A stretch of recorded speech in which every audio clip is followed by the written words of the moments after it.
Mr. President, when you look at this mural here, I'm reminded that you said here 8 years ago that you're here because somebody marched. Not only would I not be here because I think our society wouldn't have changed as much as it has in 50 years, but this is also the source of inspiration that got me involved in public service in the first place. You know, when I was young, I didn't have aspirations of being President of the United States, but by the time I was in my late teens, early 20s, I'd started reading about the civil rights movement, and it fascinated me, and the reason it fascinated me was the idea that ordinary people, humble people, maids and domestics and Pullman porters, that they could have the courage to take on some of the most powerful forces in our society, and to see the concept of nonviolence mobilized in this way, to bring about ultimately changes in law that have made America better. What an extraordinary gift that is. Well, as several people in the movement keep saying, you can change the law, but you can't change people's minds. How do you do that? Well, you know, I tell you, I think Dr. King was asked about that sometime during the movement, and he said, well, you know, I might not be able to immediately change somebody's heart and mind, but if I can prevent them from lynching me, that's important too. And what happens is when laws change, then attitudes begin to change. When I hear people say, oh, not much has changed, that's just not true. Bill, you were here, and you know how much it's changed. And it's changed not just because we have an African-American president, it's changed in all kinds of people's daily interactions. Mr. President, why is there such a disparity in the way blacks and whites see race relations? Well, there's been obviously a different experience of race relations in this country. You know, the good news is that despite, I think, a lot of people saying that the country's divided around these issues, the truth is, in the aftermath of Ferguson and what happened in New York, you've seen a pretty constructive debate, a pretty constructive conversation. You urged Congress to do something to repair what the Supreme Court took away. Right. But at the same time, you've got a large majority of both blacks and whites in our polling who say voter ID, no problem, they're for it. Yeah. Well, you know, voter ID in and of itself is not the sole issue.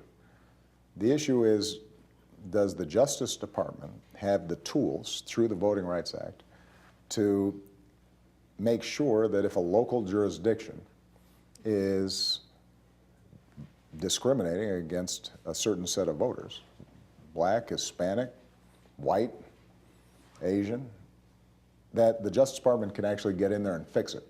And when it comes to voter ID, I think that the average person says to themselves, yeah, there's nothing wrong with a photo ID, until perhaps they get the information, which is not always provided during polling, that in some jurisdictions, getting a voter ID might cost $75, $100, $150. If you are somebody who is a senior citizen on a fixed income and you're not driving anymore and you don't automatically have a driver's license, that may be hard.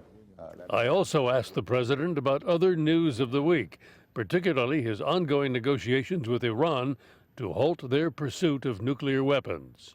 The activity of the Secretary of State and his counterparts suggests to a lot of people, particularly, I guess, the Israelis, that a deal is imminent. Yeah, I think it is fair to say that there's an urgency because we now have been negotiating for well over a year.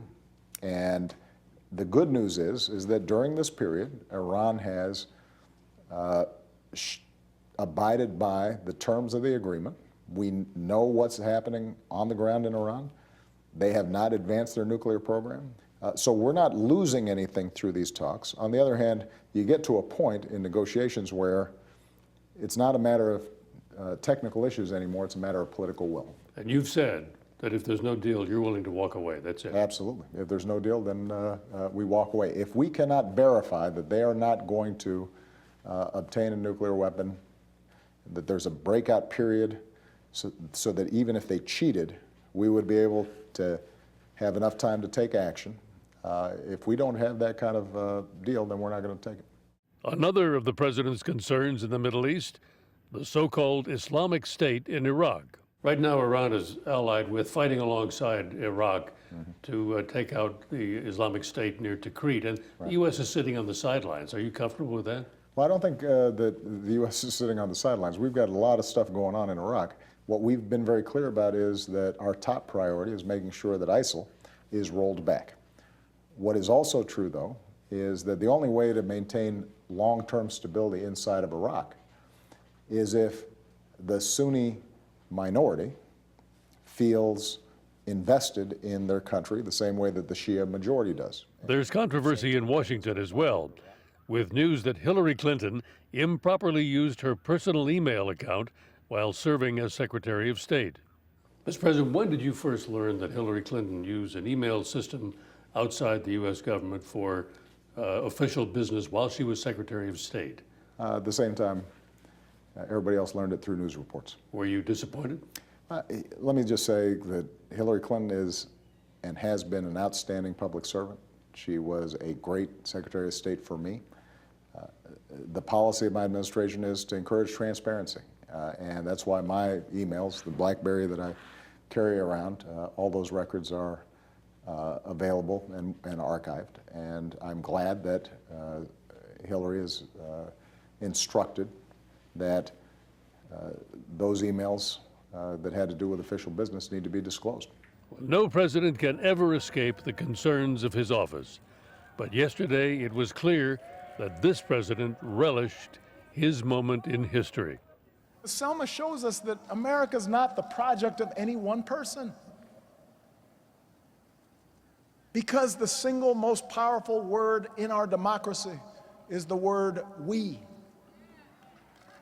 We the people. We shall overcome. Yes, we can. That word is owned by no one. It belongs to everyone.